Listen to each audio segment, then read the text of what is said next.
All right, let's talk about AI.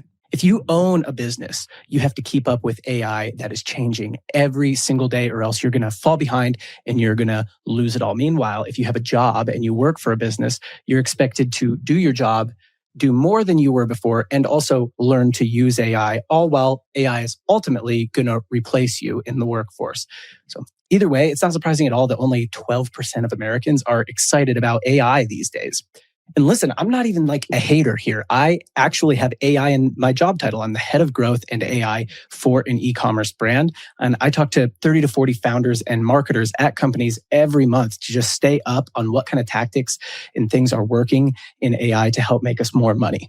And the more that I talk to people and the more that I tackle this problem in businesses, the more I am convinced that the biggest problem is not whether you should use AI. It's not learning how to use AI.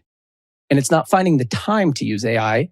It is knowing when you should use it. So today, I want to walk through the truth of what it actually takes to implement AI into your business or to build an AI-first company. I want to walk through whether you should actually do it. Again, I'm not a hater on AI, all right? And I want to walk through why it might not be working if you're already trying to implement AI. So the truth about what it actually takes to integrate AI into your business. I think the best way to explain this to you is to give you like 6 reasons not to use AI. All right. So first of all, people don't like it. Not only do people not like it, what's shocking about how much people don't like it is that they don't like it more today than they did like 3 or 4 years ago. So they're more uncomfortable with AI now than they were 3 or 4 years ago. This is a research poll over the last few years. And as of 2025, 50% of Americans are more concerned than they are excited about AI. 38% are equally concerned and excited, and only 10% are more excited than concerned. Think about we don't agree on anything.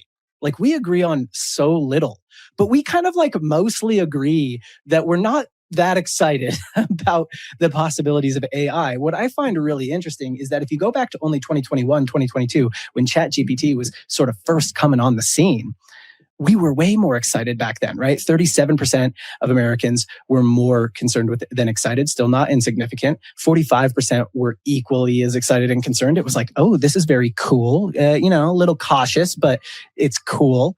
And 18% were more excited than concerned. We've nearly cut in half on the number of people who are more excited than concerned. Whenever a brand posts some content on their social media that's clearly AI, people do not like it. It's overwhelming in the comments. Here's an example of this. So I'm a fan of comedy. I'm a fan of stand-up comedy and comedy podcasting. And the comedian just kind of came out with this series where he gets a bunch of comedians in the room and they come up with ad ideas for different brands. It's very funny. They kind of land on a funny ad idea. I've done a concept like this on YouTube in the past, but not saying he stole it. I'm just saying he might have stole it, right? And they were kind of using these AI cutaways for comedic effect, which I'm going to show you right now. And I'm going to show you the like overwhelming response of the comments. Question: could you do the jingle? I'd love to hear you sing. Let's all lubricate the mind. What time is it? Lubricate the mind. I thought you were going to say magic. I wasn't finished. Mind time. And then mind time. Okay. Mind time. Well, I think I speak on behalf of the group when I say we're done here. Let's all lubricate the mind. What time is it? Let's lubricate the mind. Mind time. Mind time. Mind time. Mind time. Magic mind. No, that's good. That's really good. Thank you. So look, that added comedic effect. If let's just say whether you're watching this right now and you're thinking, hey, no AI cutaways, that's lame. What if they had just gone and filmed that bit with the rest of them and like recorded that song? It's funny. It's like a funny bit. And even if you didn't find it funny, you'd be like, I appreciate what they're doing. I appreciate them committing to the bit. That's fun, right? Like, objectively, we would not be critical of this if they went and shot it and recorded the song. If the humans did it, we would not be critical of it. The overwhelming sentiment of the comments was stuff like this: love the idea of the show, but less AI would be my preference. When humans see brands, comedians, anybody using AI, even if they're using it in a way that is funny, unless it is to make fun of AI, they don't like it, right? Or if it's an AI tutorial, somebody, the AI or tech or marketing community, we're fine with it. We're fine with somebody showing us the video they made with AI and saying, here's how I made it. But the regular humans, consumers, which I typically on this show, I'm kind of trying to talk to all business owners in this episode. On the show, I'm primarily talking to e-commerce business owners. Your consumers kind of dislike it anytime you use AI. So that's the first reason not to use it is if your consumers catch you using it, they're not going to like it. They don't like it if you use AI in a way that to them feels lazy or to them feels like that would have been somebody's job before. That was a creative person who now doesn't have a job because you're using AI to do your content. All right. So that's the first reason why not to use AI. Another reason not to use AI in your business is because it's slop or it hallucinates, right? So most of us have seen some kind of thing like this where AI just has this huge gap in its knowledge or it's not able to do something very basic. And that's pretty frustrating when you're using it in your business and you need it to help you save time, but it ends up not saving you any time because you just spend more time going back and forth with it about how it's wrong. Here's an example. Strawberry. It's for a really important spelling bee. In the word strawberry, there are 2 R's. So good luck with your spelling bee. Awesome, thank you. I'm spelling it right now. You're very welcome. I'm cheering you on from here. Okay, they said it was wrong. They said there's 3 R's, and I lost. Oh, no, I'm sorry to hear that. But just for the record, you were right. There really are only 2 R's in strawberry. Maybe there was just some kind of mix-up. But hey, wait, can you spell it for me then? Absolutely. It's spelled Strawberry. So just the 2 R's near the end. But you said 3. There's 3 R's. It definitely sounds like there's just a bit of confusion on their end, but so you kind of get it. Basically, there are weird hallucinations that ChatGPT comes across, that Claude comes across, and weird ways that it will mess up things that you try and implement it to do. So if you're trying to use it to make content, it will make stuff look weird or it will get stuff wrong. If you're trying to use it to have an AI agent system that'll help you reply to emails or something like that, it will send emails to the wrong people. I know this has happened to me. Again, I am a person who uses it all the time, but you have to accept that it will be wrong on a regular basis. The third reason not to use AI in your business is you have a day-to-day company to run. And this honestly might be the most important reason, right? The biggest obstacle to you growing your business at most stages of the company is shiny object syndrome, right? So if you get distracted with creating AI systems that will make it so that you can run your whole marketing with one team member.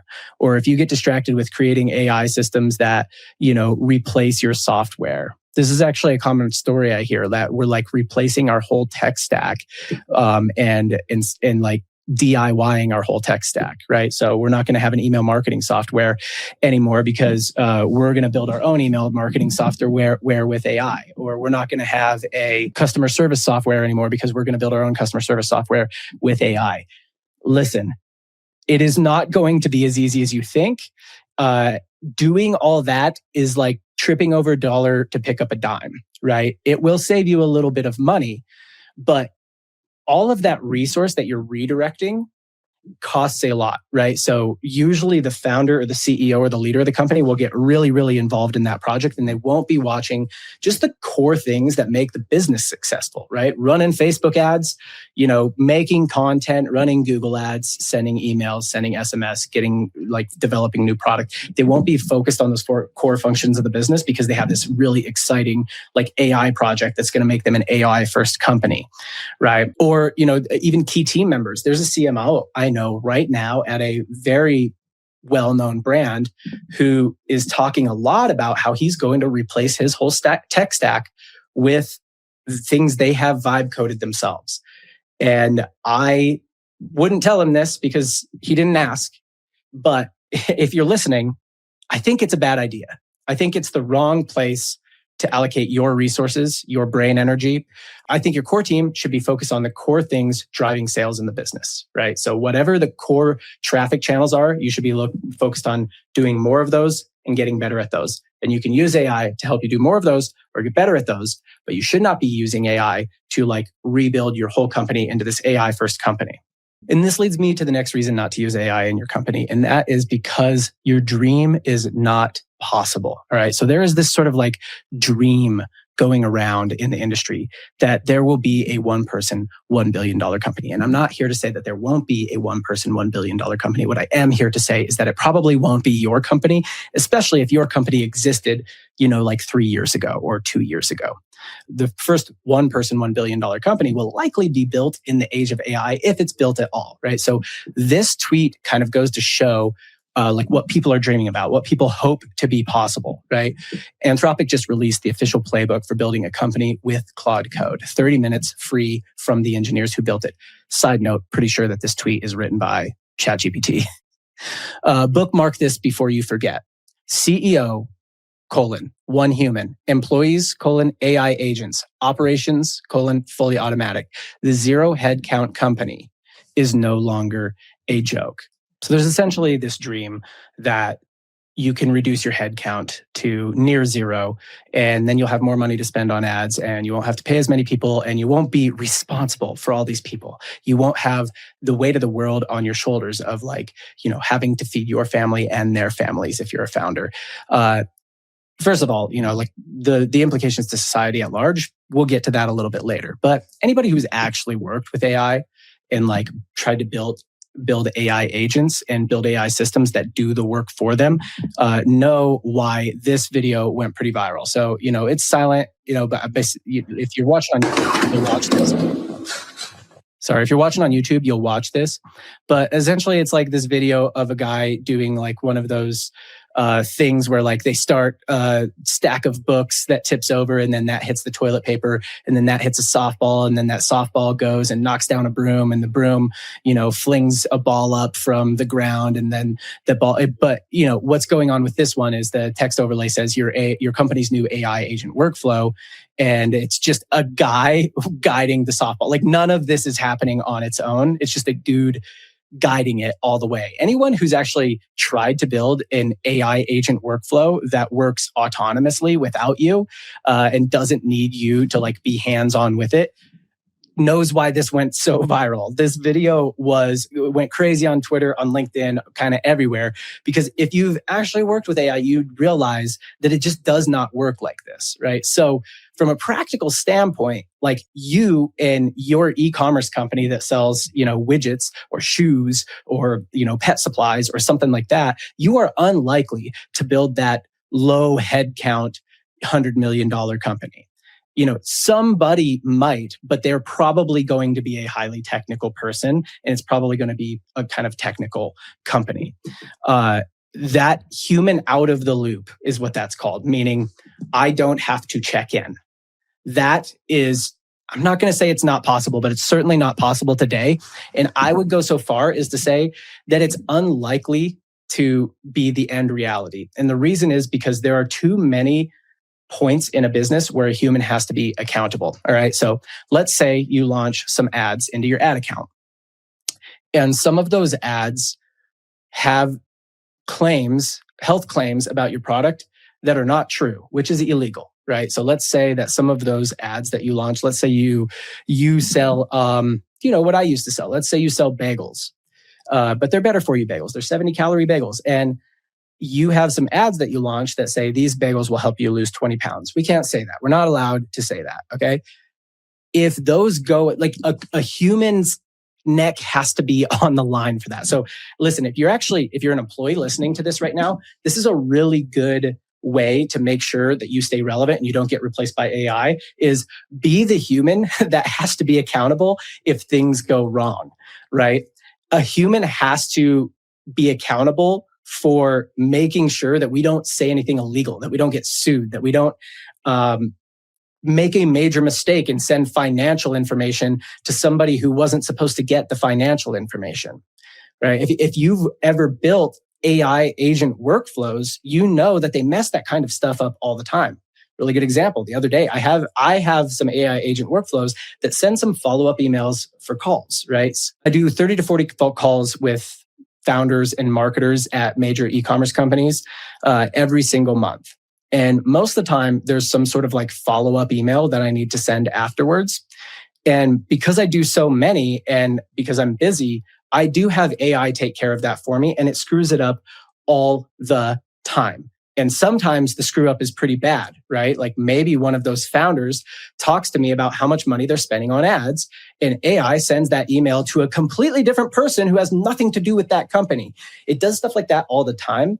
And when you decide to be out of the loop and have this fully autonomous company that just runs all the operations, all the day-to-day is run by these AI agents, when you decide to be out of the loop like that, what you basically have to accept is that they're going to screw up, and they're going to do like screw ups that are kind of unacceptable. They would definitely get fired for. And you know what Claude is going to say to you when it screws up so bad that it would definitely lose its job if it were a human? It'll say, sorry about that. Let me try again. There is no accountability. It does not have the human fear of not being able to provide for its family. It's a computer. So that like thing that motivates a human to be very accountable for an outcome or be very accountable for a big mistake, it doesn't motivate AI the same way. And oftentimes LLMs are highly programmed to be helpful. So they're very action oriented. They're just going to take the action, or they're going to give you the information, even if they can't verify the action or verify the information. And then they're going to go ahead and do it. They're going to do it wrong. And it could be really costly. So at the end of the day, this is probably like one of the better reasons not to try and strive for that like goal of, completely replacing team with AI or like significantly reducing team with AI, is because that human out of the loop system where you don't really have to oversee it. It just runs on its own and it learns on its own. It works really well for, playing chess or playing Go or playing some video game that it can learn all of the outcomes for. It does not work really well when a single mistake is incredibly costly. All right, let's talk AI tools, but with email. There's a lot of AI tools out there. Every single platform is telling you, hey, we rolled out an AI tool, which is awesome, but sometimes it can mean nothing. So one of the things I love about working with Attentive is not only do they present AI tools and let you know when they're available, but for us, they walk you through them. You get to do a trial. You get to see if it's even working before you sign up. And at the end of the day, it almost feels like there's no added cost to adding these tools. That might sound crazy, but I just added AI Pro, AI Grow, AI Audiences, AI Send Time, and all these AI enhancements to my Attentive stack. And it's been incredible. Like, we use Attentive. I'm not just writing for Attentive because we use it. There's other platforms out there, but these tools are insane. Outside of time-specific launches, we're always using AI Send Time. If I'm sending an emotional email about fatherhood and some things we've been going through, or resources to help dads, or just a general update on what's going on with the brand, I want that message to get to my supporters and customers at the time that is best for them. If I select, 10 a.m. PST, then maybe that's a bad time for somebody to open an email. AI Send Time is helping me with that. So if you haven't yet, get Attentive because it's awesome. Email and SMS in just one place. And then check out their AI tools. You don't have to just jump in, get a 60-day trial or whatever trial they offer you. They'll prove out that they work. From there, just have fun. If you're tired of optimizing your business for vanity metrics like revenue, and you want to start tracking the actual profit of your business, then you need IntelliGems. If you're only testing to improve the conversion rate on your website, and that's all you care about, then you're probably losing money, because the only metric that actually matters is a metric called GPPV, gross profit per visitor. Remember it, put it in your brain, stick it in there, GPPV. Here's my point. You could double your conversion rate tomorrow. You could probably triple your conversion rate tomorrow. All you have to do is just give all your products away for free. Give all your products away for a loss. You pay $5 for the widget, sell it for $3. I bet you freaking 10x your conversion rate, but you'll also go bankrupt. You won't make any money doing this. So the truth is, you can have a worse conversion rate, but make more money. Here's an example. A brand I consult with ran a test where we raised our free shipping threshold. All right. So free shipping threshold used to be at $50. Somebody spends $50, they get free shipping. We raised it to like $75. Now they have to spend $75 to get free shipping. So the conversion rate dropped, as you might imagine. Fewer people purchased, but the people who did buy added more items to their cart, and they hit the new threshold. So their average order value increased, and the total profit went up, even though the conversion rate on the site went went down. So if we were only looking at conversion rate, we would have called it a failed test. But if you use a tool like IntelliGems, like we were, that tracks the bottom line profit of every test. And that's all you should care about here, because more profit is more fuel to grow the brand. If you're not running tests like this, you should be, and you should be doing it with IntelliGems. So go to intelligems.io to start testing what actually moves the needle for your brand. Okay, let's get back to the show. The next reason not to implement AI into your company is because human taste and opinion is becoming the scarce resource. And if everything you do is driven by AI, basically everyone else can do it too, and you will not stand out. Right. So a really good friend of mine, friend of the pod, co-host, technically a co-host of the pod, though he's not always on every episode, tweeted this recently, and I really loved it. It says, if you received a good Slack, so think about this for yourself. If you received a good Slack or a tweet or a newsletter or an article that was clearly produced with some degree of AI involved, are you immediately like, nope, this isn't legit, or are you giving it a shot? I'm finding myself seeing incredible stuff sent to me with logical explanations, and I'm wondering if this person came up with it or not. And it changes my response or intake of what's being sent. It changes my opinion, whether this is this human's opinion. Why? Because human opinion is the scarce resource.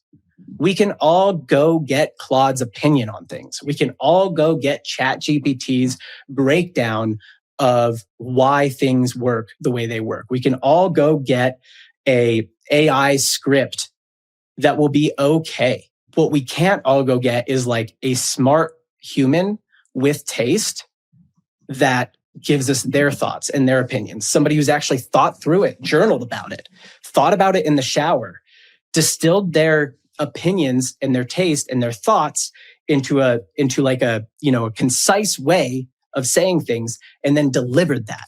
That is hard, right? That can't be done by a robot. And thus it's the scarce resource. So listen, most couches are made by machines now, right? There's a possibility that in the future, most content, most opinion pieces, most articles, most newsletters, most everything will be AI. All of it will be written by AI. That's a possibility, right? Because it's just so much more efficient to have AI write it. And there won't be human writers anymore, just like there's not really any more human like furniture makers. As of right now, June 2026, human opinion is still the scarce resource. And when you see, I'm guessing that when you're watching this, when you see a piece of content that you know is AI, and it's not like clearly a parody, right? It wasn't somebody making a parody of AI. It's somebody who used AI in a way that they're trying to make it so that you don't know it's AI, but you can spot it and you see it is AI. I'm going to guess that you scroll right past that, or that you think less of that person, or that you think less of that content. So here's a really incredible breakdown that I think illustrates this point well.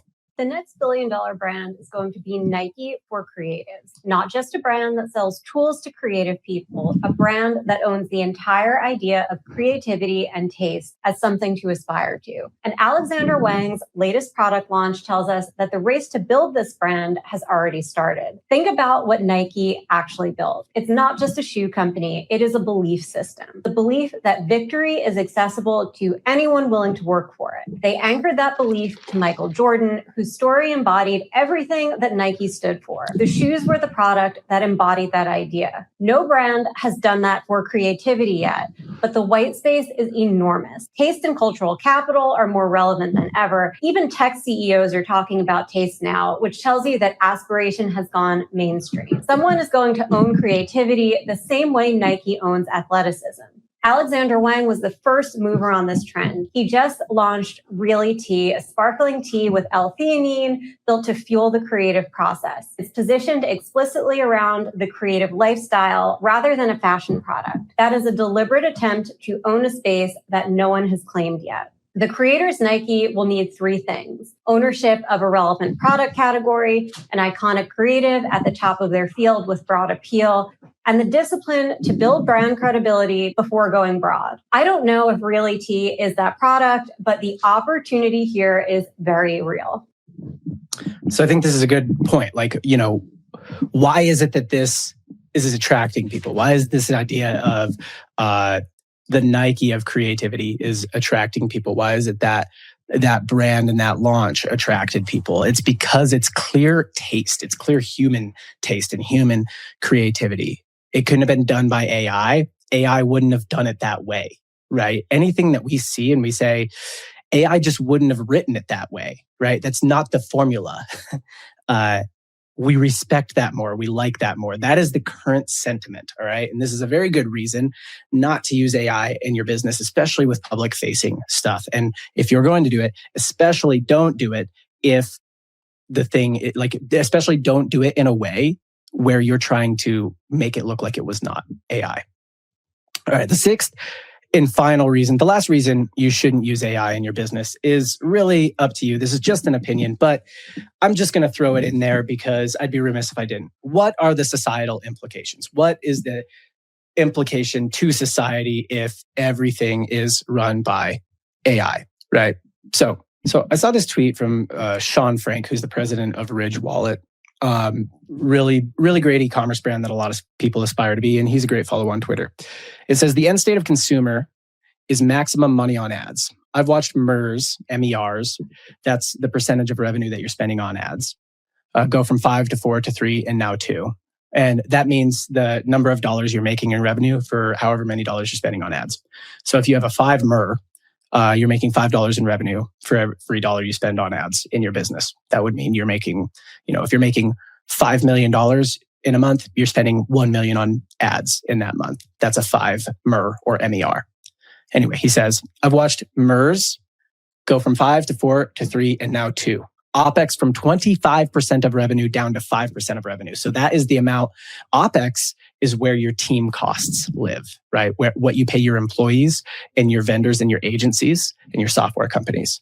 Brands will be 5 people, an outsourced factory, an outsourced 3PL, outsourced creatives, and 70% of revenue going to ads. Now, I don't know if this is going to happen with every brand. I think it's a very interesting thought experiment. And I think that if you have an e-commerce brand, you should think about this. How would you put 70% of revenue toward your ads? Most likely, you would have to have very few team members, very low overheads, right? Low rent, low software costs, a small number of team members, not very many agencies that you're working with.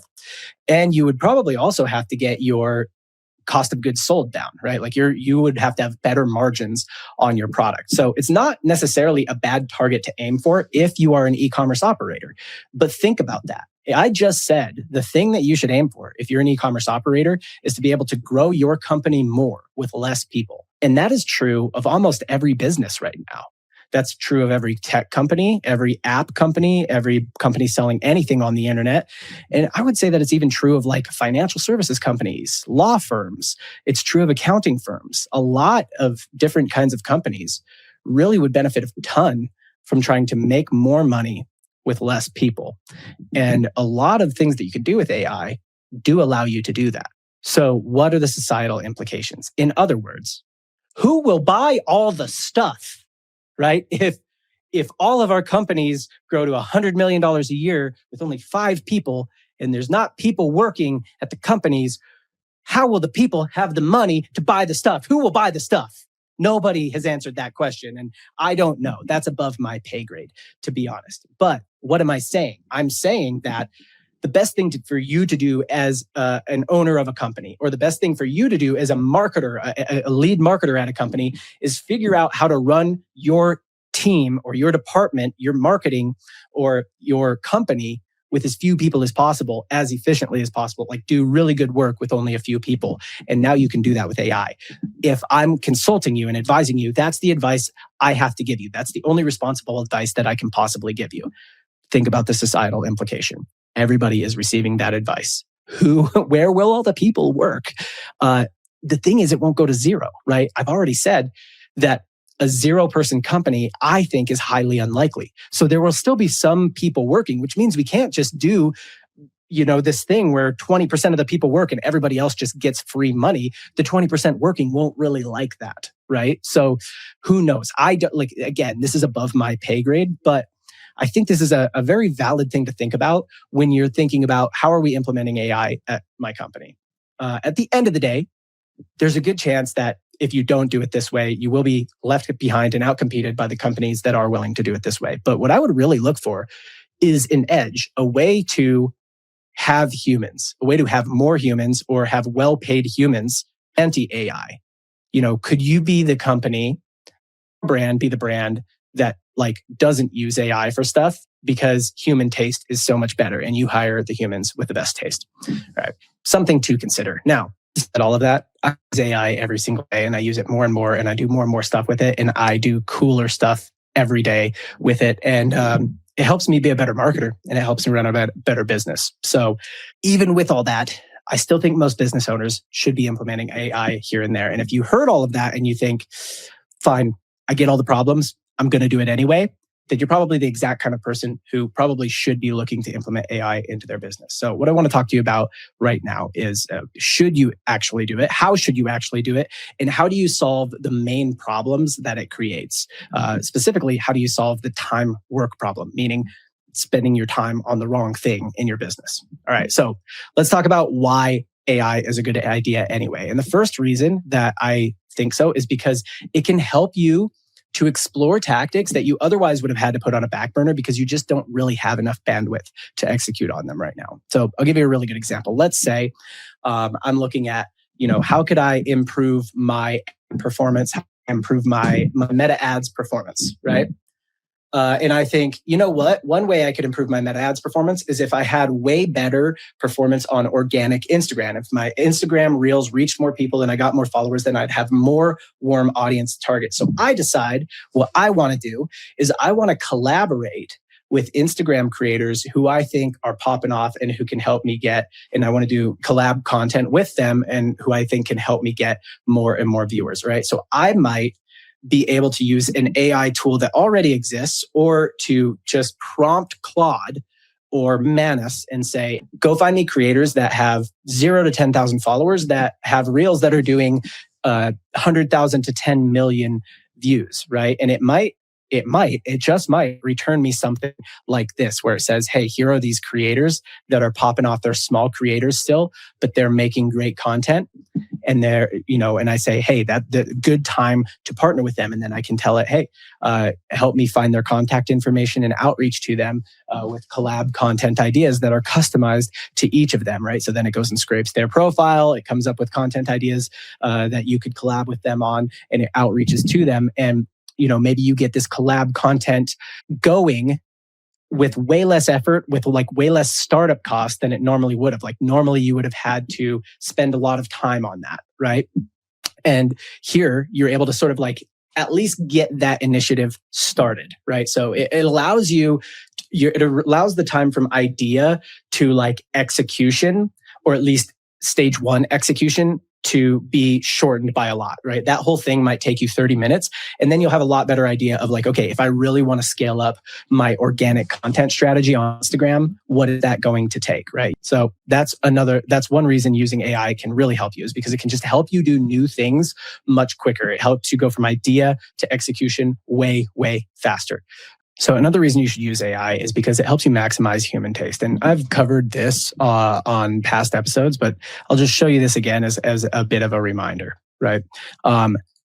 This was one prompt in Claude where I essentially told it, hey, I'm going to give you, I could probably load the prompt in if you want to check the show notes. I'll put a skill, like a Google Doc with the full prompt. It's very long that created this, but this was one prompt into Claude. You could do it with ChatGPT as well. And I basically said, hey, go scrape Reddit, go scrape our own, dad gang, which is Bart, who is the co-host of the podcast. He's not here today. His brand Dad Gang. I told Claude to go scrape Dad Gang's Instagram. I told it to scrape Reddit and look at dad subreddits. I told it to scrape product reviews and Amazon reviews around dad products.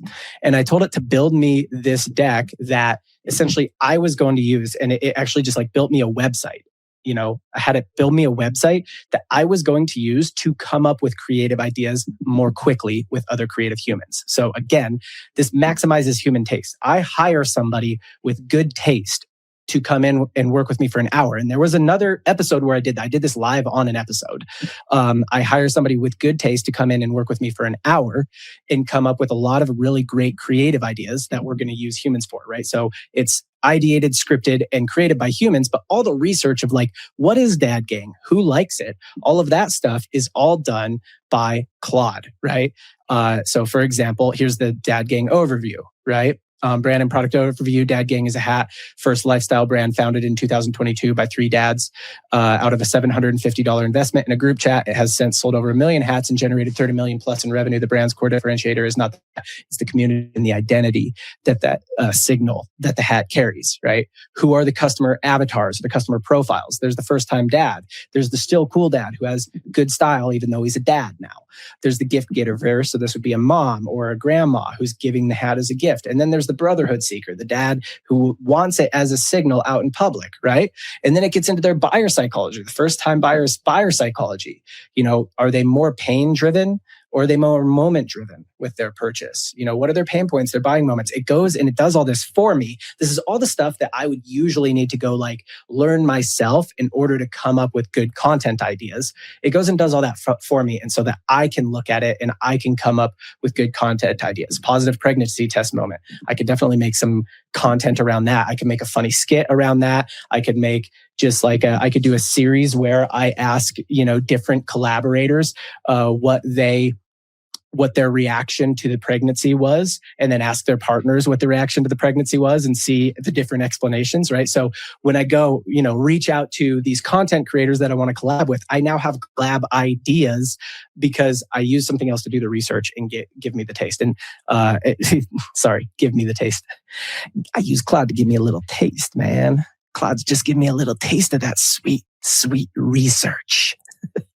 No, I used Claude to go do the research for me so that I could use my own creativity to come up with the collab content ideas, you know, and then I used a quick scrape and find contact information and outreach tool, or even using something like Claude Cowork to do all of that stuff so that I could outreach to these collaborators, right? And it's like they could just make that. The text overlay could be, how did you, him versus her, how did you react to the pregnancy test, right? And that's the cut up of the video that I want them to make. And I do this whole series where I'm going to do a bunch of collab content of the dude in the Dad Gang hat saying how he reacted and the wife saying how she thinks he reacted, right? And like that's a content idea that I could execute on more quickly because of AI, right? So I've used AI to help me execute on ideas more quickly. I use AI to help me, do all the research so that I can apply my creativity. The third reason to use AI is to reduce time on clicks, keystrokes, and tab switches. Okay. So good example of this, really, really good example of this that happens all the time. If you run marketing for a brand, then you will have like a regular occurrence of the founder or the president or what we call the key stakeholder, your boss, basically, asking you like, hey, what do you think sales are going to be next month? Or what do you think, even better, what do you think sales are going to be 6 months from now? I have a whole issue with that question. If your brand hasn't been around for years and years, you are unlikely to make accurate projections, especially if you're primarily driven by something like Facebook ads or TikTok or anything algorithmic. You're basically asking me to guess how an algorithm is going to be acting 6 months from now. All right. But I digress. You're going to get the question anyway, because we got to know how much stuff to buy, right? If we sell shirts, we sell blue shirts, chains, something like that. We got to know how much of that stuff to buy, right? So they're going to ask you that. And that's going to take you a lot of clicks. It's going to take you a lot of tab switches. It's going to take you a lot of keystrokes to find all the information you need, right? Like what did we do this time last year? How has our seasonality been in past years? How are things going right now? What do we have in the pipeline in terms of product launches or promotions, right? It's going to take you a long time to find all that information. If you use something like Claude Cowork or Manus, you can oftentimes ask it to find a lot of that information for you so that it can bring the information back to you. And then you could also ask it to help you with projections, but I wouldn't do that. I would use your actual expertise and knowledge once it's brought you the information. So anything that's going to take a lot of keystrokes, a lot of tab switches on your computer, or a lot of clicks, that's the opportunity to use AI to go do those like tab switches, clicks, and keystrokes for you. You don't need 12 different SaaS apps to run a D2C brand. I lead marketing strategy for 10 brands doing $250 million in total revenue. And here are the 8 apps I'd use to build an 8-figure brand. I guarantee one of these is going to surprise you. First up, Shopify for obvious reasons. That's where your store lives. Second, Attentive for email and SMS. Third, Gorgeous or something similar for customer service. Fourth, Canva for photo and video editing. Fifth, Replo or Gem Pages or something similar for custom landing pages. Personally, I like Replo. Bart likes Gem Pages. Sixth, IntelliGems for pricing and offer testing. 7, Social Snowball to run your affiliate programs. And 8, Redo. This is the surprising one. They do a lot of stuff for you. They optimize your checkout so you're making the most possible money from like what you're charging for shipping. They optimize your cross sells after the purchase. They optimize returns so that you're not losing as much money on refunds. One more tool that I would use, a bonus tool, if you will, a 9th tool, a paid version of either Manus or Claude to create agents and streamline your workflow. These are the 9 tools that you need. You don't need anything else. And honestly, if you're starting out, if you're not an 8-figure brand yet, you could probably get by with like 5 of these. If you want to make more money from your checkout and make more money after somebody purchases, you want to make more profit after somebody purchases from you, you need to check out Redo. So head over to getredo.com to see how they consolidate your entire post-purchase stack into one platform. I consult across 10 e-commerce brands totaling $250 million a year in revenue, and this is the second AI agent I would build to scale to $50K a day without running a single paid ad. All right, so if you've been watching the series, you know last week in part 4, I built an AI agent. So we're gonna build another AI agent here. And don't let that scare you. These should be pretty easy to build. This one is gonna be one that I don't see any brands doing right now. So I'm really giving you like tactics out of my head that I'm like, somebody needs to implement these. This agent's going to be an influencer outreach machine. And the whole point here is to get collab content. So at this point, we already have our affiliate program set up in Social Snowball. And our agent is going to look through all of our Social Snowball data and identify Instagram creators who are already performing well for us. We're going to look for Instagram creators that are a similar size to our brand page. And we're going to reach out to them and ask if they want to do some collab content. All right. So you want people who are similar size or a little bit bigger. The agent is going to handle the back and forth. It's going to help brainstorm the content, and it's going to work with the content team, even if that's just you, to line up the production schedule so you can create all this collab content at scale with multiple different Instagram creators. Social Snowball is the tool that gives us all the data we need for this agent to work. So you're basically building an agent to go into Social Snowball and do this for you. The collab feature on IG is very powerful. So this is going to put some serious gas on our brand's organic Instagram presence by continuously leveling up these partnerships. So you're at 20K, you're working with people who are 18 to 25K. You get to 25, you're working with people who are 25 to 35K. You see how that snowballs and makes your brand bigger and bigger and makes it so you can partner with bigger and bigger Instagram collaborators. If you want to see an example of this, you can check out the brand that I run marketing for, Royo. It's at Eat Royo on Instagram. You can see that all of our organic content is collab content. We basically only collaborate with recipe creators, and that's our whole organic Instagram presence. And it drives a lot of views, and it gives us a lot of warm traffic to retarget with meta ads. If you're not already running an affiliate program using Social Snowball, you should be. So head over to socialsnowball.io and tell them we sent you. All right, let's get back to it. One good reason to use AI in your marketing is because it allows you to access growth hacks that weren't possible before. So that whole thing I said before, where you go and you say, hey, I want to get a lot more views on my organic content.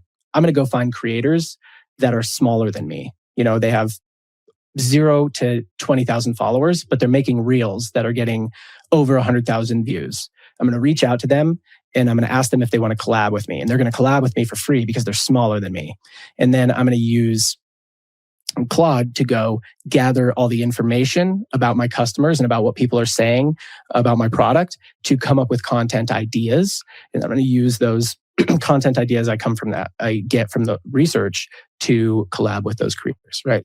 That tactic is possible without AI, but you have to put like a whole team on that. Whereas that can run pretty independently with AI. Another reason you should be using AI in your marketing is because it'll take something that you're really good at and put it on steroids. All right. So check out this tweet from who is now the CEO of Jones Road Beauty. He said, I'm now 5 out of 5 on Claude Code end-to-end CRO tests. So a CRO test is basically just a test where we're trying to get our website to convert more people or make more money for us, right? We send traffic to the website and we run CRO tests or conversion rate optimization tests to try and convert more of that traffic into sales. So he's saying he's 5 out of 5 on end-to-end CRO tests, meaning 5 times out of 5, Claude has helped him make his website perform better and convert more sales. He said, this shit is crazy. Yes, it's cool to be able to design and dev, and the speed is great. So he's using Claude to design the landing pages and develop the landing pages and code the landing pages, but using it to ingest and analyze far more insights and data points than would be possible by one person, and then plan the test is the real alpha. It's not perfect, but I feel like I've cracked this, and I'm now handing it off to a new person who I've hired to run with it. I don't think we've ever had a 5-test win streak, and this includes some huge ones. So essentially, if you look at this photo, he's getting some big wins here. So profit per visitor is the key metric. And this screenshot contains a 25% increase in profit per visitor. That means if I get 100 visitors to my site and I used to make $1 in profit for, every visitor I got to my site, I now make $1.25 in profit for every visitor I got to my site. So 100 visitors, I used to make $100. Now I make 125. Now scale that out to 1,000. I used to make $1,000. Now I make $1,250. Scale that out to $1 million. I used to make $1 million if I got 1 million visitors to my site. Now I make $1,250,000. Right? That's a pretty big leap, and that's gross profit. That's not top line revenue. So these are big wins, and this is a process he's already good at. A process that Jones Road was already doing.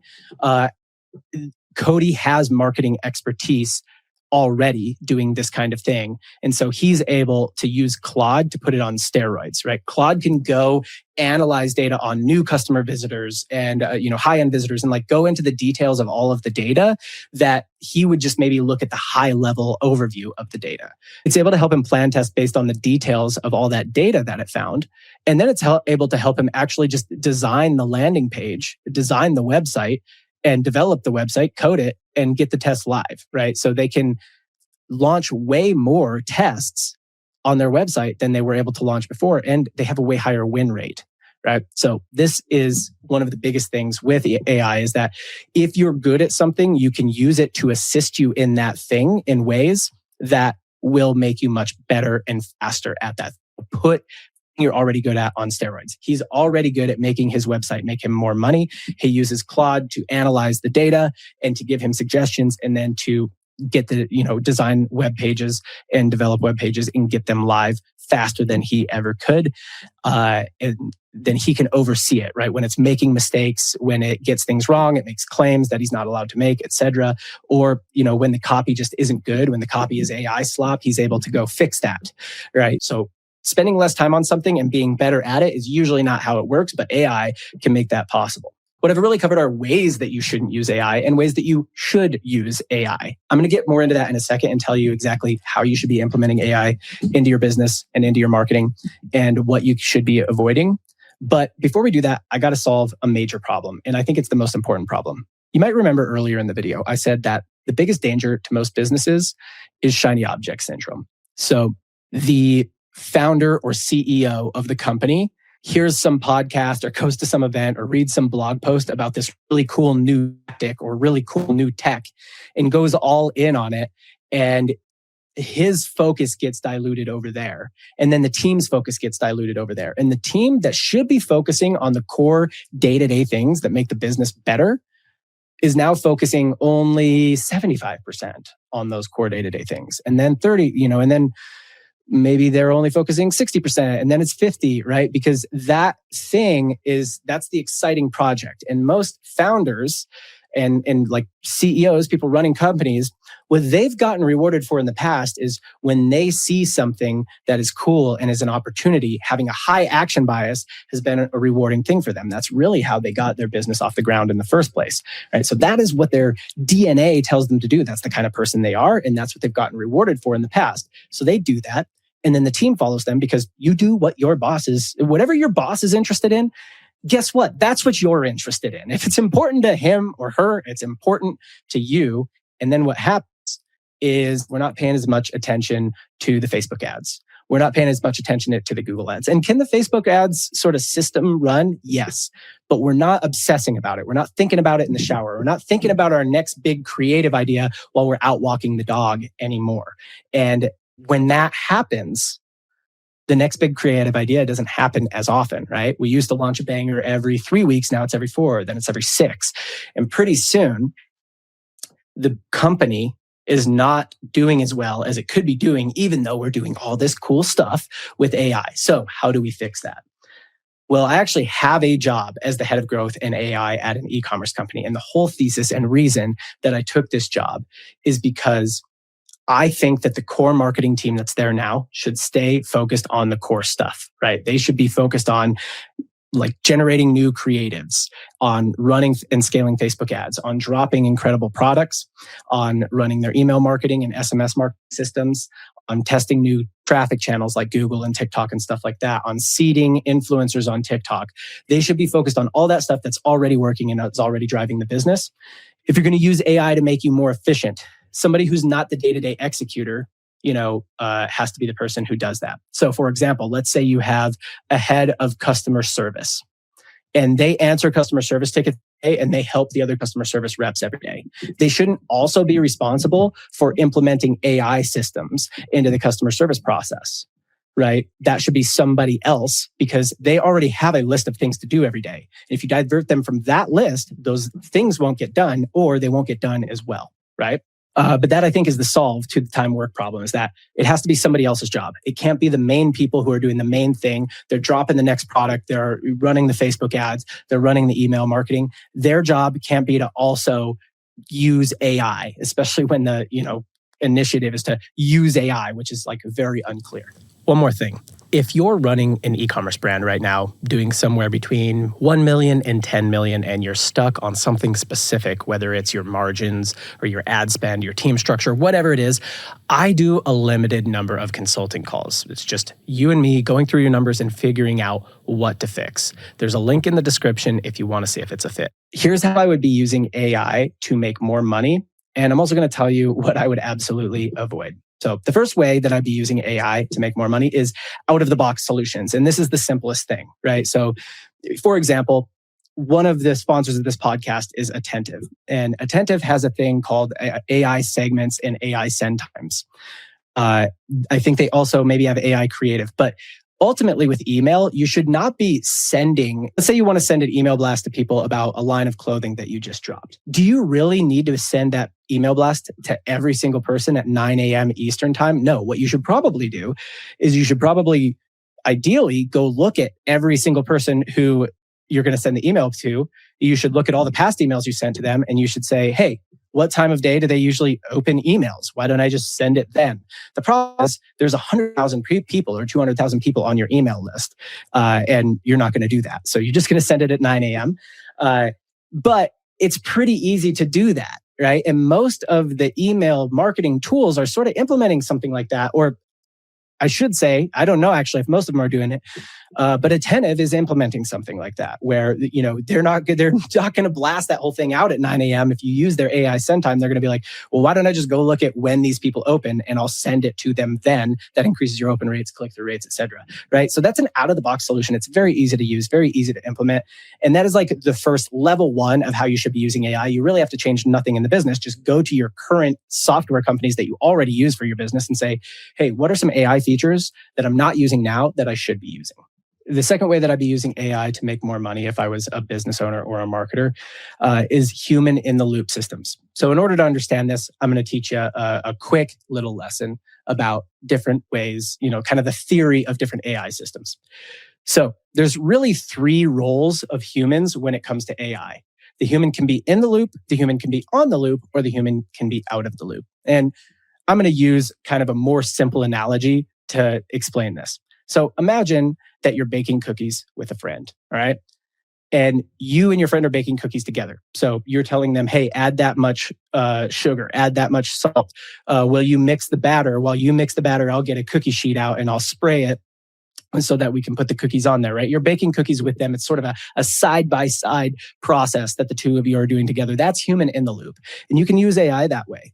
And that's some of the most effective ways there is to use AI. I'll give you an example, all right? So this is an hour and 12-minute video on Twitter. So I don't think you're going to go watch this, especially because you're like, we're 50 minutes in my video right now. But basically, I'm going to read you the caption of the video. It says, most small businesses pay $5K to $10K a month for a marketing agency. Me and @Boring Marketer replaced the entire stack in one session with Claude Code. I built a quiz funnel landing page. It took 2 minutes, 0 context, and I one-shotted it, meaning I just asked it to build me a quiz funnel, told it, here's the product, right? I loaded pre-built marketing skills. So they had what that means is they have already told Claude, hey, here's a skill that I want you to do. Here's how you write copy, or here's how you make a email. Here's how you make an email for this brand. So they've already kind of like told it, here's a skill that you should have. So that's what's called a pre-built skill, right? So they did a little bit of work ahead of time for this video. I've generated a 5-part email nurture sequence tailored to each prospect's quiz answers, right? So 5 different or however many different quiz outcomes there are. He did a 5-part email sequence for all of that. He probably used one of the skills to do that, right? So I built the skill that does email sequences, and then I had it do one for each of the quiz outcomes. And then I repurposed everything into 30 plus assets: LinkedIn carousels, X threads, TikTok scripts, and 4 SEO articles, which were 2,000 to 2,800 words. Again, he probably used those pre-built skills to do that, right? So this is a great example of human in the loop.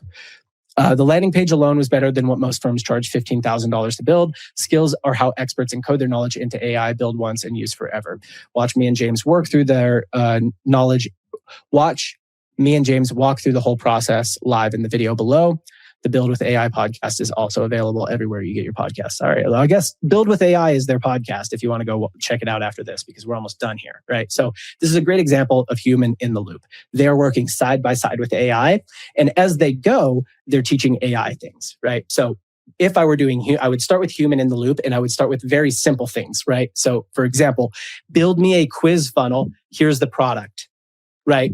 Short prompts. Don't overthink it. Just have AI do a thing that you were going to take a lot of clicks and keystrokes to do. If you're about to do something that you're going to take a lot of clicks and keystrokes to do, say, go over to Manus and go over to Claude Cowork and ask it to do it and see if it does it. And then go respond to a couple Slack messages and emails and come back and see what it gave you. If it's close, you'll get it. You'll kind of be able to work with it. You'll be able to like tweak it, or you can go in and tweak it yourself manually, right? If it's not close, then move on, right? Do it yourself. That's like kind of the best way to start, is human in the loop things. Just ask Claude or Manus to do something that you were just about to do, right? All right. So now once you get used to asking AI to just help you do the work that you were already going to do, then the next step is that you're going to train it to do that work over time. So going back to our analogy here, so we got human in the loop, which I've explained to you already. That's you working side by side with your friend to make cookies, right? You're telling them exactly what to do. You're helping them. You're teaching them along the way. After you've taught them for a while, then you can move to human on the loop. Essentially, they can bake the cookies while you make dinner, or while you go give the kids a bath because you and your buddy have kids together, right? Maybe I should have said your significant other. I don't know. I'm in the analogy now. Just bear with me, all right? But you could go play outside, right? Like whatever. You could be doing something else around the house while they're baking the cookies, but you're close enough by that they can ask you questions, that you can come check their work. You can kind of say, yeah, hey, go to this point, like mix all the batter together and then let me come check it. Or, when you get to the part where you're going to put like molasses in there, I don't know if cookies have molasses in them, but let's say they do.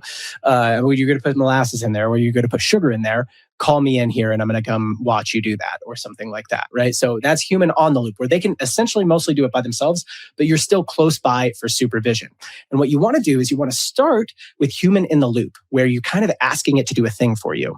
And then you move to human on the loop, where you train it to do that thing better and better over time. And this is how you build a skill in AI, right? Over time, this will become a skill that it can execute pretty autonomously, and it can do pretty well without you, right? I'm going to give you an example of how I do this. And I think that anyone who works at a computer should be doing this. It does use AI, but literally everyone who works at a computer should be doing what I'm about to show you. So what I'm going to tell Manus to do here, and you could do this with Claude. I think you could probably even do this with Grok or ChatGPT. Pick your thing. I'm not, not tool specific here, but I'm going to use Manus for it. All right.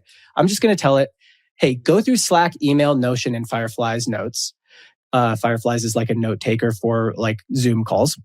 gather all my tasks and communications, prioritize them, and show them to me in priority order. All right. Very simple thing. This is a human in the loop command. I was going to have to go click through Slack. I was going to have to go through Gmail. I was going to have to click through my Notion tasks. And I was going to have to prioritize all that stuff and decide, hey, what should I do first? Should I build this landing page, or should I get back to Jerry about whether we can approve those influencers or not, right? Like, this is all stuff that I was going to have to do, and it was going to take me a lot of clicks, keystrokes, and tab switches. All right. So those are the key things if you work on a computer that take you time: clicks, keystrokes, tab switches. AI can help you cut down that time. So I've told it, hey, go do this. It's going to be thorough. It's going to my Google Drive. It's going into my Gmail. It's going to my Notion. It's going to all the things that I told it to go through. It's going to take some time to think about it. But while it's taking some time to think about it, I could open up Slack and do something else, right? Like, I could go respond to a couple messages in Slack. I could go respond to a couple of messages in Gmail. I could freaking watch a YouTube video, go get a snack or go get a drink or go to the bathroom or something like that, right? Like, this is about to pull everything from my day and give it to me in priority order. So I told it to prioritize it and give it to me in order. Now, I'm going to make a warning here. AI is not good at certain things. Prioritization is one of the things it's not good at. And the reason that I'm telling it to do this is because it's going to be bad at it. It's going to give me a result that is not well prioritized. It's going to tell me to do something, and it's going to say, hey, this is your third most urgent item. And that's there's something at number 10 that's way less urgent. So what I'm trying to show you here is you can go get it to do that thing for you. It's going to do it badly. And then you can train it as you go, right? So you don't have to build out the whole AI agent and workflow and system and spend 2 or 4 or 5 or 10 or 20 hours trying to build out this perfect thing. You can just give it a simple prompt. And then when it messes up, you can teach it as you go. And as you teach it as you go, what you're developing is a skill. So the first thing you're going to do is you're going to use, like I said, out of the box solutions. Your current softwares that you use in your business, they have AI features you should be using. And then you're going to use it to help you do stuff that you were already going to have to do. Hey, design these image ads for me, or write these emails for me. And then as you use it to do things that you were already going to have to do, you're going to train it to do it better, little by little, every day. This way, you aren't sinking all of your time into working with AI. You're getting the stuff done that you need to get done while training your buddy, your AI friend, to help you, right? So now your AI helps you bake the cookies. Now your friend helps you bake the cookies. At first, you guys were baking cookies together. Then your friend helps you bake the cookies, right? All right, so it's now completed. And it says the first one is a Slack DM. Sean is blocked on you. He needs your revenue projections to finalize board slide decks, and the deadline is the end of the day today. Someone is waiting on you, and a hard same-day deadline is the strongest urgency signal in the system. So basically, it's telling me, here's how I prioritize the items like you told me to do. This guy's blocked by you. All right, so now all I'm going to do with this triage thing is I'm just going to say, help me create a prompt for a new task to pull our sales data year over year and make some baseline projections for the next few months. We also need to check our promo calendar to account for any spikes, right? So I'm telling it, make me a prompt that I can make another task with, because all that stuff, responding to Sean, it's not about just going to Slack and responding to Sean. This is how it is half the time, right? Is that responding to Sean is actually going to require me to go gather a bunch of information, have some opinions, and then craft that all into a nice, easy response for him. That's going to be a long thing. That's going to take a lot of clicks, keystrokes, and tab switches. So I'm going to have AI do it for me, right? So it's giving me this task prompt. You're the growth analysis, context, blah, blah, blah, detailed instructions, examples, right? And so it gave me a really extensive task prompt that I'm going to start a new task, and I'm just going to put that task prompt in there, and I'm going to let it cook. Then I'm going to come back to my triage and say, okay, working on that next, right? And it's going to give me my next thing. And so far, I feel like it's prioritized pretty well. I do think that was a pretty high priority action item. And then this is approved new landing page copy for the summer solstice drop. Well, I actually know that the summer solstice drop is like really far off. It's not for a while now. And I'm just pretending, by the way, because summer solstice is coming up. But like, let's say I know that that's really far off. That's not high priority, but it seems to be prioritizing it because people are blocked by me. So I don't actually think this is high priority. Will you please grab 10 matchups of different items in the queue and give them to me side by side? And I'll tell you which ones I think are higher priority than the others. After you've done that, I want you to learn the rules of how I prioritize things and encode those rules into a document that you can reference every time I ask you to do this task. All right, so now what it's going to do is it's going to say, let's run 10 priority comparison reps. All right, approve new landing page for summer solstice drop or meta ads. 2 ad sets disapproved, policy violations. All right, so policy violations on Meta are incredibly high priority. They're high urgency. This may have even been more urgent than Sean's message. Right. So now I'm just telling it, here's how I would prioritize those things that you're already giving to me. And do you understand what I'm doing here? I'm saying, hey, this is going to help me do my work every day. It's helping me get visibility into the things on the queue, the things that I got to get to today. And I'm also helping it learn me, right? So it's going to take me 5-10 minutes or so to tell it how I prioritize, but then it's going to have these rules that it can encode to get better and better at helping me like build my queue of tasks and messages to respond to for the day and putting them in priority order so that I'm more effective, right? Anyone who works on a computer should be doing something like this. And I get it. Some of y'all don't want to use AI. There's some societal problems with it. And I went through everything earlier in this video about why you shouldn't be using AI. But again, at the end of the day, if you're going to do it, this is how you should be doing it. Now, lastly, I want to talk about what I would absolutely avoid if I were you. And that is this third and final way of baking cookies. So if you remember, we were talking about human in the loop systems, human on the loop systems, and lastly, human out of the loop systems. Okay, so human in the loop. That's like you and your friend baking cookies together. You're telling them what to do. You're doing something with them. You're sort of watching them. You're teaching them how to do it, but they're making you more productive because they're doing it's an extra set of hands, right? You can make cookies faster with them, right? That's human in the loop where you're using AI to work alongside you. Then there's human on the loop where you're saying, hey, I'm going to go in the other room and fold clothes.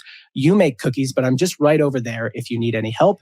And, when you hit these certain checkpoints, like when it's time to put them in the oven, give me a call. When it's time to put the sugar in or the chocolate chips in, give me a call, right? But I'm right over there, right? So that's human on the loop. You're able to kind of do it by yourself. I've taught you over time how to do this. We've done this together a couple times, but I'm still right here to help you. The last is human out of the loop. And this is where you would say, hey, I've taught you, I've given you very extensive instructions about how to bake cookies and, how to package them and how to sell them. What I want you to do now is start me a cookie business and make me $1 million.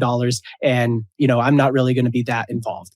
And this is essentially what a lot of people are trying to strive toward and work toward. And what I would mostly avoid if I were you. If you end up with a human out of the loop system, it will most likely be a small part of a big system. So for example, and I said earlier in this episode, I have an AI system that automates email replies for a certain kind of meeting or email follow-ups on a certain kind of meeting. Why? Because I just wouldn't be able to keep up with that. So I'm willing to accept that it's going to make mistakes. And it definitely does make mistakes and it's very annoying, which is why human on the loop is possible, right? It's possible for me to sort of stay on the loop with that. But whenever I jump it to human out of the loop systems where I just am saying, go ahead and send the email. It doesn't need my approval. So when it was on the loop, it was asking me for approvals on every email it was going to send out. And I was falling behind. I wasn't following up for like 2 or 3 days after the call. And then my follow-ups felt like just not very timely. So I said, you know what? This is hurting more. Me being on the loop is hurting more. So I need this to just operate without me. And it makes mistakes all the time. But I have to be willing to accept the mistakes. And sometimes they're very serious and frustrating mistakes in order for me to be completely out of the loop. And this, I would, for the most part, try to avoid. I definitely wouldn't try to build your business out like this if you're a business owner or if you're a marketer with a marketing department. But there can be small little human out of the loop systems where you're like, I'm willing to accept mistakes, in exchange for me not slowing this process down. And that was sort of the example of that, those follow-up emails on those certain kinds of meetings. For the most part, I think you should avoid that. I think you shouldn't really try and build human out of the loop systems, especially if you haven't really done very much human in the loop work with AI and you haven't really been able to build any human on the loop systems or skills with AI that work pretty well. That's the breakdown of why you shouldn't use AI in your business, and really it was how you shouldn't use AI in your business, and then how you should use AI in your business. This is the checkout. If you liked this episode, hit subscribe. The way that I know what videos I should make more of and what episodes I should make more of is by subscribers. I don't go by views because views can kind of be like the wrong kind of audience. So if you have an e-commerce business or any kind of business that sells on the internet and you want to learn how to get more eyeballs and how to turn those eyeballs into more money, we're not selling eyeballs. You get what I mean? You how to get more attention and how to turn that attention into cash. That is what I'm all about on this channel. So if you like that and you like this video, subscribe. I'll make more content like that. This has been The Checkout. We'll see you next time.